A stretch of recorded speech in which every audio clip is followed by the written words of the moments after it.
Hello friends, आपका स्वागत है हमारे यूट्यूब चैनल स्टडी 26 पे। और आज के वीडियो के माध्यम से हम लोग देखेंगे जो बच्चे बीए थर्ड सेमेस्टर के हैं और एमजेसी, एमआईसी या एमडीसी किसी भी रूप में आपने सोशियोलॉजी को लिया है, सोशियोलॉजी मतलब समाज शास्त्र को लिया है, तो आपको जो पढ़ना है फर्स्ट यूनिट के अंतर्गत ना, तो उसी को डिस्कस करेंगे। इसके सिलेबस को हम पहले डिस्कस किए। देखिए, आप में से बहुत से बच्चे होंगे जो सिलेबस को नहीं देखे होंगे, तो पहले सिलेबस को देखिए, क्योंकि सिलेबस को देखिएगा तभी आपको पता चलेगा पढ़ना क्या है, आखिर आपको पढ़ना क्या क्या चीज है।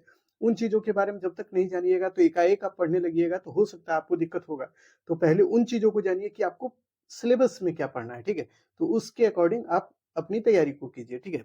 तो सोशियोलॉजी में हम लोग को पढ़ना जो है ना, फर्स्ट यूनिट में आप देखिएगा लिखा है सामाजिक संरचना और उसके परिभाषा, अवधारणा, और उसके बाद उसमें जो है ना उसके कौन कौन से तत्व होते हैं, यानी सामाजिक संरचना का क्या तत्व है, परिभाषा है, अर्थ क्या है, और उसके बारे में आपको जानना है, ठीक है। इतना ही चीज पढ़ना है, यानी 3 टॉपिक उसमें पढ़ना है, सामाजिक संरचना का अर्थ, परिभाषा, और उसके बाद उसका जो है तत्व। तो आज के वीडियो में हम लोग फर्स्ट टॉपिक को कंप्लीट करेंगे और दूसरे वीडियो में उसके अन्य टॉपिक को कंप्लीट करेंगे, यानी 2 वीडियो में आपका यूनिट 1 खत्म हो जाएगा, ठीक है। लेकिन शर्त इतना ही है, अपने दोस्त यार में शेयर कर दीजिएगा, तभी तो हम नई वीडियो को जल्द ला पाएंगे, ठीक है। आप देखते होंगे कि बहुत से सब्जेक्ट का वीडियो हम लोग बहुत जल्दी ला देते हैं और कुछ सब्जेक्ट का वीडियो लेट से आता है। इसके पीछे का रीजन यही है, जिसमें ज्यादा बच्चे जुड़े हैं उसको हम लोग पहले प्रमोट करते हैं, आगे बढ़ाते हैं, और जिसमें कम बच्चे जुड़े हैं तो उनके लिए हम कर ही क्या सकते हैं, क्योंकि आप भी नहीं सपोर्ट करने के लिए तैयार हैं और हम अकेले कितना आपको सपोर्ट करें, बोलिए। आप भी सपोर्ट कीजिए, अपने दोस्त यार में शेयर कीजिए, आपसे पैसा तो मांग नहीं रहे, अपने दोस्त यार में शेयर कर दीजिएगा, बस आपको अच्छे से क्लास भी मिलेगा, नोट्स भी फ्री में मिल जाएगा। चलिए अब शुरू कर देते हैं टॉपिक को। टॉपिक बहुत अच्छा है, इसको समझिएगा थोड़ा एनालिटिकली, ठीक है। यानी इसमें जो जो चीज बताएंगे ना उस हिसाब से आप समझिएगा, ठीक है। तो देखिए, आपसे क्वेश्चन पूछेगा सामाजिक संरचना का अर्थ, परिभाषा तथा विशेषता को लिखिए। यानी सामाजिक संरचना किसे कहते हैं, इसके अर्थ को लिखिए, इसकी परिभाषा को लिखिए और इसकी विशेषता को लिखिए। ऐसे क्वेश्चन पूछ सकता है, या फिर क्वेश्चन पूछेगा सामाजिक संरचना की अवधारणा को स्पष्ट कीजिए, या फिर क्वेश्चन आपको ये पूछ दे कि सामाजिक संरचना का अर्थ और परिभाषा को लिखिए। जो भी क्वेश्चन पूछेगा उसके अकॉर्डिंग इसका आंसर यही होगा जो अभी हम बताने वाले हैं, ठीक है।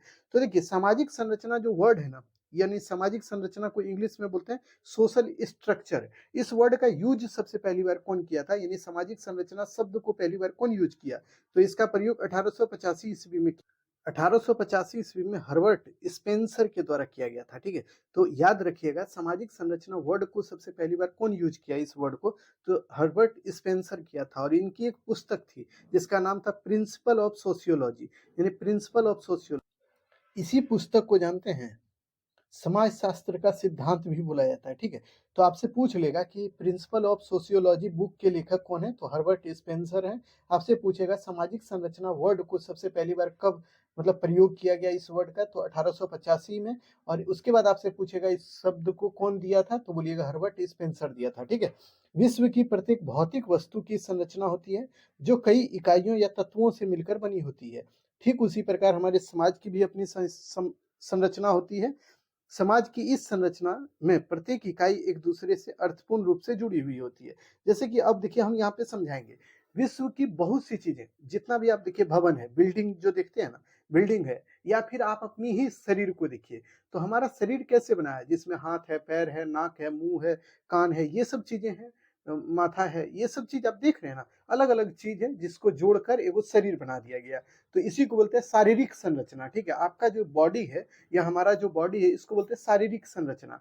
ठीक वैसे ही एक घर देखिए, घर को बनाने में क्या यूज होता है, ईंटा है, पत्थर है, उसके बाद देखिएगा सीमेंट है, उसके बाद देखिए छड़ है, गिट्टी है, बालू है, ये सब का यूज करके एक घर बनता है, तो उसको बोलते हैं भवन का संरचना, ठीक है। तो ठीक वैसे ही समाज भी कई एक चीजों से मिलकर बनता है, जिसमें कि समाज में क्या आता है, परिवार आता है, जाति आता है, उसके बाद क्या आता है, संस्था आता है, उसके बाद देखिएगा ये सब मिल जब जाता है ना, इसी सबको मिलाकर एगो सामाजिक संरचना का निर्माण किया जाता है। जैसे आप जिस समाज में रहते होंगे, जो भी गांव में आप रहते होंगे, वहां देखिएगा बहुत से परिवार वाले लोग रहते होंगे, बहुत से, सबका अपना अपना परिवार होता होगा, और यही परिवार जब मिल जाता है तो इसी को बोलते हैं सामाजिक संस्था, ठीक है? और बहुत से संस्था जब मिल जाते हैं ना, उसी को बोलते हैं सामाजिक संरचना, ठीक है? यानी कि बहुत से परिवार देखिए 10-20 परिवार मिलके एक सामाजिक संस्था का निर्माण करता है। यानी कि आप देखिएगा आपके गाँव का एक अपना संस्था है, अपना नियम कानून से आप लोग चलते-बोलते होंगे। यही 10 किलोमीटर आगे जाइएगा तो वो लोग अपने हिसाब से चलते-बोलते होंगे।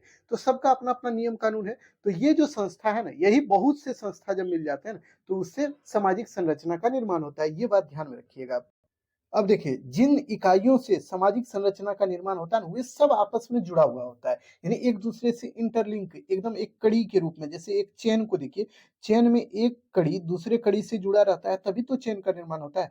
ठीक वैसे ही हमारे समाज में हर एक चीज़ एक-दूसरे से जुड़ा है, तभी एक समाज का निर्माण हुआ है, ठीक है? जिस प्रकार मकान को बनाने के लिए ईंट, सीमेंट, लोहा, लकड़ी ये सबको आपस में जोड़कर उसकी संरचना का निर्माण किया जाता है, ठीक उसी प्रकार देखिए समाज की एक संरचना होती है। जिसके अंतर्गत परिवार आता है, संस्था आता है, प्रतिमान आता है, मूल्य आता है, विश्वास आता है, पद आता है, ये सब चीज़ आता है समाज में, ठीक है? इस प्रकार आपसे देखिए पूछ सकता है कि बताइए सामाजिक संरचना के अंतर्गत क्या आता है? तो उसमें बोलिएगा देखिए सर एक परिवार आता है, संस्था भी आता है, प्रतिमान भी आता है, मूल्य वैल्यूज़ जिसको बोलते हैं, विश्वास आप किसी के ऊपर विश्वास करते हैं या पद, पद का मतलब कोई टीचर है, कोई प्रोफ़ेसर है, कोई कोई कुछ है, ये सब जो लोग रहते हैं समाज में ही तो रहते हैं, ये सब मिलकर सामाजिक संरचना का निर्माण करते हैं, ठीक है? इन सभी तत्वों को मिलाकर समाज का निर्माण होता है और इसी से सामाजिक संरचना इसी को मतलब बोला जाता है, ठीक है? यानी समझ गए सामाजिक संरचना क्या है? जैसे कि आपको सीधा एक उदाहरण याद रखना है। एगो आप खुद सोचिए ना कि एगो घर बनाने के लिए ईंटा, बालू, छड़, गिट्टी सब मिलता है, तब एगो घर का निर्माण होता है। ठीक वैसे ही समाज में परिवार है, जाति है, लिंग है, उसके बाद आप बोलिएगा संस्था है, प्रतिमान है, मूल्य है, विश्वास है या फिर कोई पद है। ये सब जब मिल जाता है ना, तो इसी को मिलाकर सामाजिक संरचना का निर्माण करता है। यानी आप देखिए सामाजिक संरचना का मतलब सीधा-सीधा ये है कि समाज के अंतर्गत क्या-क्या आता है बताइए? तो वो जो चीज़ आप जानते हैं, जो एक समाज में होता है, उन्हीं चीज़ को मिलाकर एगो संरचना बना दीजिए, स्ट्रक्चर बना दीजिए, उसी को सामाजिक संरचना बोलते हैं, ठीक है? इतना चीज़ आप समझ गए होंगे, इसमें कुछ ज़्यादा दिमाग लगाने की ज़रूरत नहीं थी, बस सोचने का चीज़ था, ठीक है? अब देखिए सामाजिक संरचना को बहुत से विद्वान जो है यानी समाजशास्त्री हैं, उनके द्वारा परिभाषा भी दिया गया। तो एक-एक करके उनकी परिभाषा को देख लीजिए।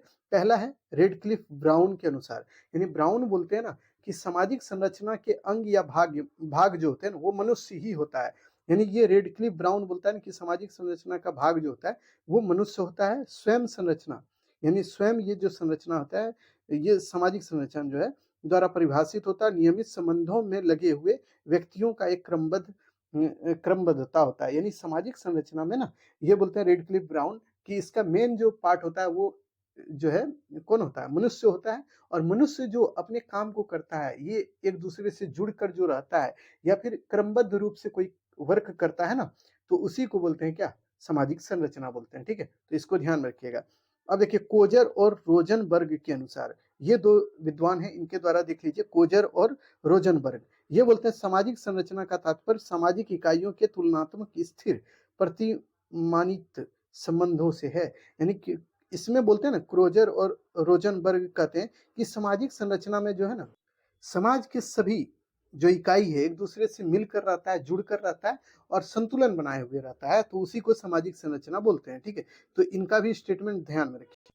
अगला स्टेटमेंट है या परिभाषा है पार्सन्स के अनुसार, ठीक है?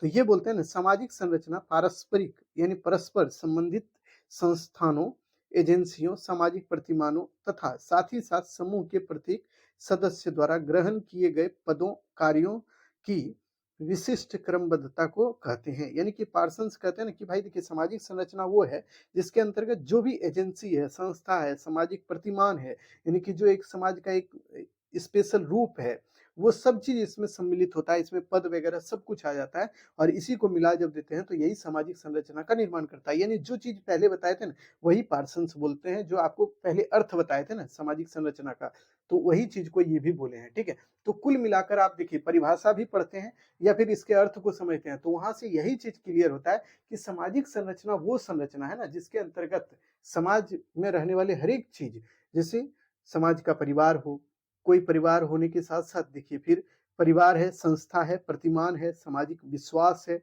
या मूल्य है, पद है, ये सब चीज़ जब मिल जाता है तो इसी से सामाजिक संरचना का निर्माण होता है। ये कुल मिलाकर हर एक स्टेटमेंट में आपको दिखेगा, हर एक परिभाषा में यही चीज़ आपको झलकते हुए नज़र आएगा, ठीक है?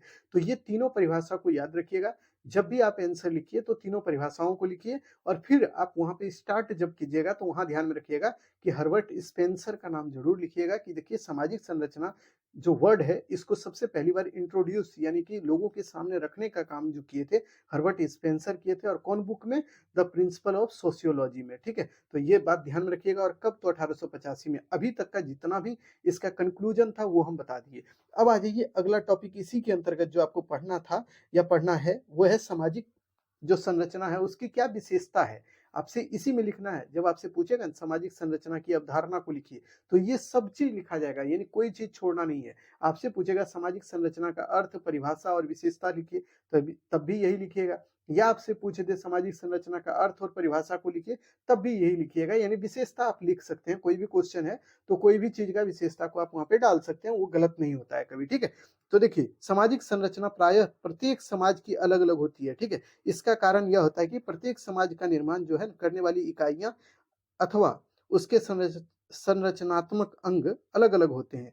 अलग-अलग उसकी प्रकृति और स्वरूप होती है, इसीलिए जो है सामाजिक संरचना यानी जिसको बोलते हैं सोशल स्ट्रक्चर जो है ना, हर एक समाज का अलग-अलग होता है अपना।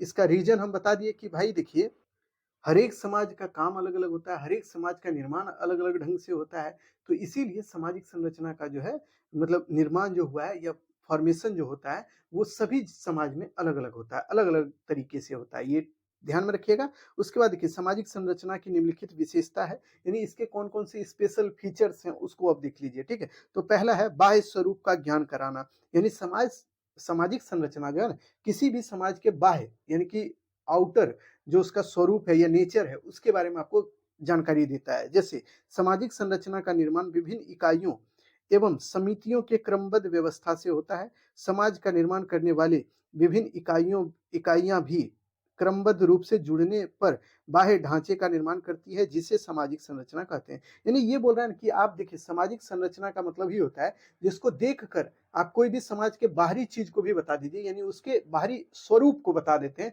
वही सामाजिक संरचना है, ठीक है? आप जानते हैं सामाजिक संरचना में विभिन्न इकाई और समूह सब एक साथ जुड़ जाते हैं क्रमबद्ध रूप से और व्यवस्थित रूप से जब जुड़ते हैं तभी कोई भी समाज का निर्माण होता है, उसी को सामाजिक संरचना बोलते हैं। तो यही चीज इसमें बताया कि कोई भी बाहरी ढांचा जो समाज का होता है उसी को बताने का काम कौन करता है? सामाजिक संरचना करता है, ठीक है? तो पहला बात ये ध्यान में रखिएगा। दूसरी जो इसकी विशेषता है सामाजिक संरचना अखंड व्यवस्था नहीं है, यानी कि कोई भी अगर व्यक्ति बोलता है ना कि सामाजिक संरचना जो है अखंड व्यवस्था है तो ऐसा नहीं है। क्यों भाई? तो सामाजिक संरचना अखंड का मतलब क्या होता है पता है? अखंड का मतलब अकेला, यानी कि मान लीजिए आपको हम बोले कि आप अकेले खड़े हैं तो ये क्या हुआ? अखंड खड़े हैं। अगर हम आपको यही बात बोले कि आपको बोले अगर हम कि आप अकेले खड़े हैं और या हम आपको बोले कि आप अखंड खड़े हैं, तो दोनों का मतलब एक जैसा होता है समाज शास्त्र में, ठीक है? तो ठीक वैसे ही सोचिएगा कि समाज शास्त्र में ये बात बोला गया है कि सामाजिक संरचना जो है अखंड व्यवस्था नहीं है। क्यों नहीं है? तो अब इसको समझिए। सामाजिक संरचना अखंड व्यवस्था नहीं है, इसका निर्माण कई इकाइयों से होता है, यानी कई इकाई, कई एक छोटे-छोटे यूनिट मिलके एक समाज का निर्माण करते हैं, जो कि अभी तक बताते आ रहे हैं। तो इन्हीं चीज़ों के जब मिलकर एक समाज का निर्माण होता है, तब इसको अखंड कैसे बोलिएगा? यानी कि ये टूटा हुआ पार्ट है ना, तो इस बात को ध्यान में रखिएगा। ये इकाइयाँ व्यक्ति, समूह, संस्था, समिति आदि होती हैं, ठीक है? इन्हीं सबको मिलाकर सामाजिक संरचना का निर्माण होता है। यानी कि सीधा मतलब देख लीजिए, ये मान लीजिए सामाजिक संरचना है, इसमें कई एक इकाई है, जैसे व्यक्ति है, समूह है, जाति है, धर्म है, लिंग है, सब कुछ मिला हुआ है। इन सबको मिला दिए, तो ये सब मिल जब गया, ऐसे करके इसको मान लीजिए मिला दीजिए आप।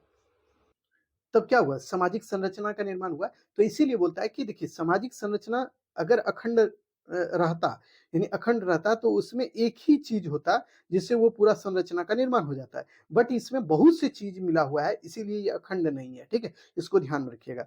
सामाजिक संरचना की इकाई में क्रमबद्धता पाई जाती है। ये बात तो सही है। जैसे कि मान लीजिए एगो बिल्डिंग आपको बनाने के लिए हम बोले कि देखो ये है आपका प्लॉट एगो और इसमें बोले कि एगो तुम घर बनाओ। तो घर बनाइएगा तो क्या कीजिएगा? एक ईंट को दूसरे ईंट के साथ जोड़ते हुए चलिएगा यानी एक मतलब क्रमबद्ध तरीके से ना, यानी कि एक सीक्वेंस में आप जुड़िएगा। ऐसा नहीं है कि जैसे-तैसे जुड़िएगा। देखिए जो अभी जुड़ा हुआ है इस तरह से जुड़िएगा तो घर बनेगा? नहीं बनेगा, गिर जाएगा। लेकिन आपको एक घर बनाना है तो इसको एकदम सीक्वेंस में जोड़ते हुए चलना पड़ेगा जैसे कि ये। ऐसे ऐसे जोड़ते हुए चलेंगे आप, यानी बराबर जो हिस्सा रहेगा इसी से आप जोड़ते चलिएगा, तभी तो एगो घर बनता है। जैसे कि आप देखिएगा कोई भी मिस्त्री बनाता है घर, तो क्या करता है, उसको समाज में आप देखेंगे तो ये देखिए ईंट ईंट को जोड़ते जाता है, एकदम बराबर तरीके से ये ईंट को जोड़ेगा, तब वो घर को बनाता है, ठीक है। तो ठीक वैसे ही सामाजिक संरचना जो है ना, एक दूसरे से एकदम क्रमबद्ध यानी एक बराबर रूप से जुड़ा हुआ होता है। जैसे समाज में व्यक्ति है, तो व्यक्ति के साथ संस्था भी रहेगा, संस्था है तो जाति भी रहेगा, जाति है तो पद भी रहेगा, तो सब कुछ एक दूसरे से जुड़ा हुआ, कनेक्ट होगा, ठीक है। तो क्रमबद्धता के अभाव में सामाजिक संरचना का निर्माण संभव नहीं है। जैसे एक सिलाई मशीन का उदाहरण लीजिए, कि सिलाई मशीन में मान लीजिए सिलाई मशीन का जो भी कल पुर्जा आप देखते हैं सिलाई मशीन का, सबको अलग अलग कर दीजिए, तो क्या उसको सिलाई मशीन कहिएगा? तो बिल्कुल नहीं होगा, क्योंकि उसका सब छोटा छोटा पार्ट अलग अलग होगा। तो आप बोलिएगा एगो है रॉड है, एगो को बोलिएगा सुई है, एगो को बोलिए धागा है। अगर इसी सबको मिला दीजिएगा तो वो सिलाई मशीन पूरा स्ट्रक्चर के साथ तैयार हो गया ना। तो उसी तरह ये समाज भी एक ढंग से जुड़ा हुआ है, ठीक है। अगर इससे कोई भी चीज को निकाल दीजिएगा तो उसका फिर समाज का अस्तित्व नहीं रहेगा, यानी सामाजिक संरचना जो है वहीं पे टूट जाएगा। लेकिन जब सब चीज एक साथ जुड़ा हुआ रहेगा, जैसे समाज में रहने वाला व्यक्ति, जाति, कोई भी जाति का लोग है, सब कुछ एक दूसरे से जुड़ा हुआ रहेगा, तभी वो समाज का निर्माण करता है, ठीक है। तो इसको ध्यान में रखिएगा। तो वही चीजें हम यहाँ पे बताए हैं कि जब सिलाई मशीन से कोई भी चीज को निकाल दीजिएगा या उसको अलग अलग कर दीजिएगा, तो वो सिलाई मशीन नहीं कहलाएगा, लेकिन जब उसको जोड़ दीजिएगा तो वो सिलाई मशीन कहलाएगा, ठीक है। तो इसको भी ध्यान में रखिएगा। उसके बाद देखिए, सामाजिक संरचना के लिए यह आवश्यक है कि समाज की सभी चीजें एक दूसरे से व्यवस्थित और क्रमबद्ध रूप से जुड़ी हुई हो, यानी कि समाज के लिए यह बहुत जरूरी है कि हर चीज इससे क्रमबद्ध रूप से जुड़ा हुआ हो, ठीक है। तो इसको भी ध्यान में रखेंगे, याद करिएगा, ठीक है। अब अगला इसकी विशेषता को देख लीजिए। सामाजिक संरचना जो होता है ना, अस्थायी व गतिशील अवधारणा है, यानी कि जो ये मतलब सामाजिक संरचना है वो अस्थायी होता है और गतिशील धारणा है, ठीक है। तो अब इसको समझिए, जैसे कि देखिए, सामाजिक संरचना जो है अपेक्षाकृत एक अस्थायी अवधारणा है, अर्थात सामाजिक संरचना का निर्माण करने वाली इकाइयां अपेक्षाकृत अस्थायी होती है, ठीक है, यानी ये परमानेंट होती है, ठीक है। इसमें अस्थायित्व दो प्रकार से पाए जाते हैं, जैसे प्रथम इकाई स्वयं अस्थायी होती है तथा द्वितीय इकाई जो होती है वो पारस्परिक संबंधों में भी स्थिरता उसमें पाई जाती है। यानी सामाजिक संरचना में अस्थायित्व अगर पाया जाता है तो इसका रीजन मोटा मोटी यही है कि उसमें अस्थायित्व पाने का एकमात्र है कि जो संस्था के चीज हैं एक दूसरे से व्यवस्थित रूप से और क्रमबद्ध रूप से जुड़े हुए हैं, ठीक है। अब जब एक दूसरे से जुड़े तो वे एक दूसरे से अलग तो नहीं होंगे, इसीलिए इसको बोला जाता है कि ये अस्थायी रूप से एक दूसरे से जुड़े होते हैं, ठीक है। तो इसको भी ध्यान में रखिएगा। उसके बाद देखिए, पांचवा जो है, उप सारांश उप संरचनाओं से सामाजिक संरचना का निर्माण होता है। उप संरचना का मतलब ये होता है ना बच्चों, कि ये मान लीजिए कोई स्ट्रक्चर है, तो स्ट्रक्चर ये मान लीजिए वो घर है, तो घर का निर्माण कैसे हुआ? ईंट पत्थर बालू सबसे हुआ, सीमेंट ये सबसे हुआ ना। तो इसको उप संरचना बोलेंगे, किसको? ईंट बालू पत्थर, ये जो छोटा छोटा इकाई है, यूनिट है ना, उसको उप संरचना बोला जाता है। और जो ये पूरा संरचना, ये जो भवन बन के तैयार है, इसी को बोलते हैं संरचना, ठीक है। तो ये मतलब बड़ा संरचना हुआ और उसके छोटे छोटे पार्ट को उप संरचना बोलते हैं। ठीक वैसे ही जो हमारा समाज, यह भी कई एक छोटे छोटे पार्ट से बना हुआ है। वो कौन कौन है? तो उसमें देख लीजिए, सामाजिक संरचना जो है विभिन्न उप संरचनाओं से बना हुआ है। जैसे इसमें परिवार होता है, जाति है, वर्ग है, शिक्षण संस्था यानी एजुकेशन का जो पॉइंट है वो होता है, आर्थिक संस्था आता है, धार्मिक संस्था आता है, ये सब इसमें सम्मिलित होता है, ठीक है। और यही सब जब चीज मिल जाता है ना, तो एक सामाजिक संरचना का निर्माण करता है, ठीक है। जिनकी स्वयं की अपनी संरचना होती है। इस प्रकार अनेक उप संरचना मिलकर सामाजिक संरचना का निर्माण करता है, जिनकी अपनी एक संरचना होती है, ठीक है। यानी कुल मिलाकर ये समझिए कि अगर आपको हम बोले कि भाई एक बात बताइए, घर कौन चीज से बना है, तो आप बोलिएगा ईंट बालू पत्थर, ये सब का उदाहरण दीजिएगा। तो ठीक वैसे ही समाज आपको पूछेंगे कि कौन चीज से बना है, तो बताओ समाज का तत्व क्या है, तो आप बोलिएगा कि नहीं, परिवार होता है सर, जाति होता है सर, व्यक्ति होता है सर, पद होता है सर, उसके बाद क्या होता है, उसके बाद शिक्षण संस्था होता है सर, आर्थिक जो क्रियाकलाप है वो आता है सर, फिर धार्मिक जो संस्था है वो सब आता है सर। यानी इसके अंतर्गत हम लोग जो चीज देख पाते हैं वो समाज में रहकर, आप अगर खेती करते हुए देखते हैं तो वह भी इसी के अंतर्गत आएगा, ये भी सामाजिक संरचना का पार्ट है। यानी आपके अगल बगल जो भी चीजें दिख रही है वो सब किसका पार्ट है? सामाजिक संरचना का पार्ट है, ठीक है। तो इसको भी एकदम दिमाग में सेटअप करके रखिएगा, ठीक है। अगला है, प्रत्येक सामाजिक संरचना में सामाजिक प्रक्रिया भी महत्वपूर्ण होती है।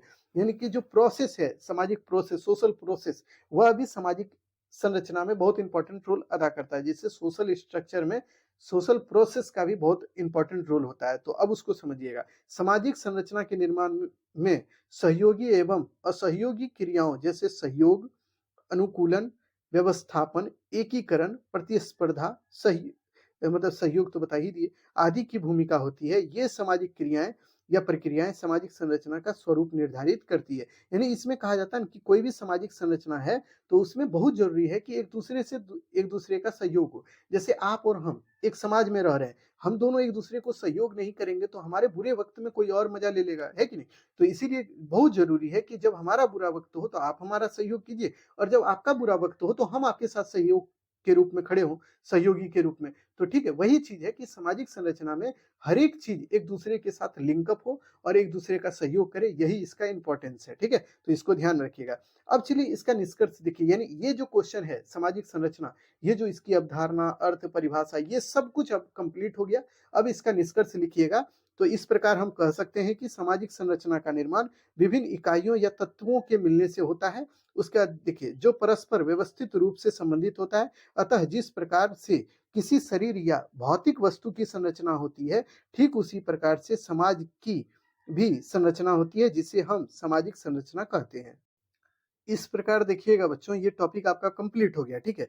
यहाँ से जो भी क्वेश्चन बनेगा, तो यहाँ से तो क्वेश्चन बनेगा, ये तो फिक्स है, आप एकदम वीवीआई इसको कर लीजिएगा और ये क्वेश्चन पूछेगा, ये गारंटेड है, ठीक है? या तो ये क्वेश्चन पूछे या नहीं तो आपको पूछेगा सामाजिक संरचना का तत्व, जो अगले वीडियो में करेंगे हम लोग। तो उसको अगर कर लीजिएगा तो मतलब ये दोनों क्वेश्चन में से एक क्वेश्चन आपका फिक्स हो गया, यहाँ से रहेगा। एकदम देख लीजिएगा, एग्जाम देके आइएगा तब बोलिएगा कि गुरुजी आप जो बोले थे वो आ गया, ठीक है? अगले टॉपिक में हम लोग जो है ना, उसके अगले पार्ट को कर लेंगे और उसके बाद यूनिट 2 शुरू करेंगे, ठीक है? तो यानी कि जैसे ही एक यूनिट खत्म होगा तो दूसरा यूनिट तुरंत शुरू होगा, ठीक है? लेकिन अब ज़रूरी है अपने दोस्त यार में शेयर कीजिए। आपको इतना ही काम करना है कि अपने 1-2 दोस्त में ज़रूर शेयर कर दीजिए। अपना जो कॉलेज का ग्रुप है उसमें शेयर कर दीजिए, ताकि जो बच्चे हमसे नहीं भी जुड़े होंगे ना, वह भी जुड़ जाएँगे और हमको भी मज़ा आएगा आपको पढ़ाने में, ठीक है? तो इतना काम आप कीजिए, बाकी हम तो काम कर ही रहे हैं आपके लिए। फिर मिलते हैं नए वीडियो में, तब तक के लिए धन्यवाद बच्चों।